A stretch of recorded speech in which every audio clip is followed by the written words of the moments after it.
காலிலே போட்ட மிஞ்சிதான் காதுல பேசுதே.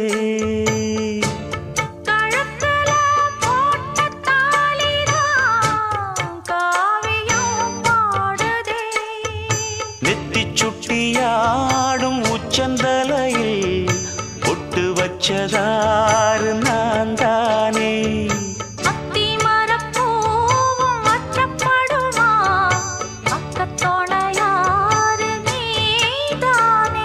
ஆசை பேச்சில் பாதி மூச்சில் லேசாதேகம் சூடு.